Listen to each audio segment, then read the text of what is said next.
اعوذ باللہ من الشیطان الرجیم بسم اللہ الرحمن الرحیم۔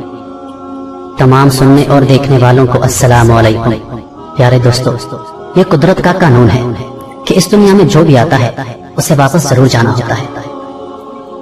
اس دنیا میں آنے کی ترتیب تو ہے لیکن جانے کی کوئی ترتیب نہیں۔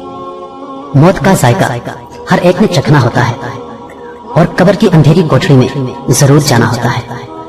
امیر ہو یا غریب ہو، بادشاہ ہو یا فقیر، اس نے موت کو گلے لگانا ہی ہوتا ہے۔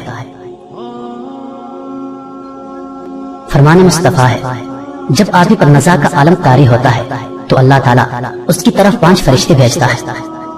پہلا فرشتہ اس کے پاس اس وقت آتا ہے جب اس کی روح حلقوم یعنی حلق تک پہنچتی ہے۔ وہ فرشتہ اسے پکار کر کہتا ہے، اے ابن آدم، تیرا طاقتور بدن کہاں گیا؟ آج یہ کتنا کمزور ہے۔ تیری فصیح زبان کہاں گئی؟ آج یہ کتنی خاموش ہے۔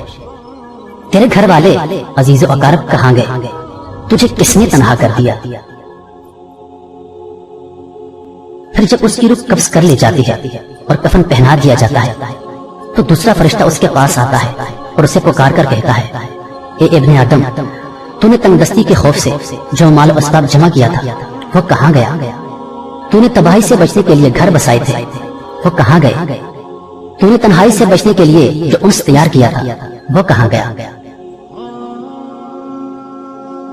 پھر جب اس کا جنازہ اٹھا دیا جاتا ہے تو تیسرا فرشتہ اس کے پاس آتا ہے اور اسے پکار کر کہتا ہے، آج تو ایک ایسے لمبے سفر کی طرف رواں دواں ہے جس سے لمبا سفر تو نے آج سے پہلے کبھی طے نہیں کیا تھا۔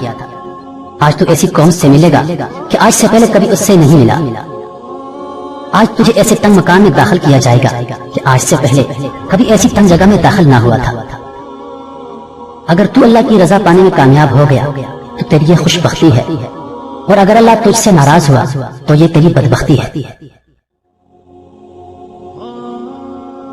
پھر جب اسے لحد میں اتار دیا جاتا ہے تو چوتھا فرشتہ اس کے پاس آتا ہے اور اسے پکار کر کہتا ہے، اے ابن آدم، کل تک تو زمین کی پیٹھ پر چلتا تھا اور آج تو اس کے اندر لیٹا ہوا ہے۔ کل تک تو اس کی پیٹھ پر ہنستا تھا اور آج تو اس کے اندر رو رہا ہے۔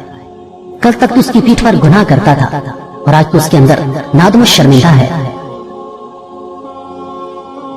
پھر جب اس کی قبر پر مٹی ڈال دی جاتی ہے اور اس کے اہل و عیال، دوست، عزیز و اقارب اسے چھوڑ کر چلے جاتے ہیں تو 5واں فرشتہ اس کے پاس آتا ہے اور اسے پکار کر کہتا ہے، اے ابن آدم، وہ لوگ تجھے دفن کر کے چلے گئے، اگر وہ تیرے پاس بھی ٹھہرتے تو تجھے کوئی فائدہ نہیں پہنچا سکتے تھے۔ تو نے مال جمع کیا اور اسے غیروں کے لیے چھوڑ دیا۔ آج تو یا تو جنت کے اعلیٰ باغات کی طرف پھیرا جائے گا یا بھڑکتی ہوئی آگ میں داخل کر دیا جائے گا۔ میرے پیارے بھائیوں اور دوستو، یہ زندگی بڑی مختصر ہے، اس کا کوئی بھی پتہ نہیں کہ کب ختم ہو جائے اور کس وقت اور کہاں سے موت آ جائے۔ اس دنیا میں ہمارا آنے کا مقصد ہے کہ ہم اللہ تعالیٰ کی عبادت کریں، نیک اعمال کریں، اچھے کام کریں، نہ کہ ہم اپنی زندگی کو گناہوں میں صرف کرتے۔ ہمیں موت آنی ہے اور ہم نے قبر میں جانا ہے، مگر افسوس کی بات تو یہ ہے کہ ہم اس کے لیے کوئی تیاری نہیں کر رہے۔ ہم نے خود کو تیار ہی نہیں کیا۔ ہمارے پاس ساتھ لے جانے کے لیے کچھ بھی نہیں ہے، لیکن ہمارے پاس وقت ہے، ہمارے پاس صحت بھی ہے، اور اللہ پاک نے ہر قسم کی معذوری سے ہمیں بچایا ہوا ہے۔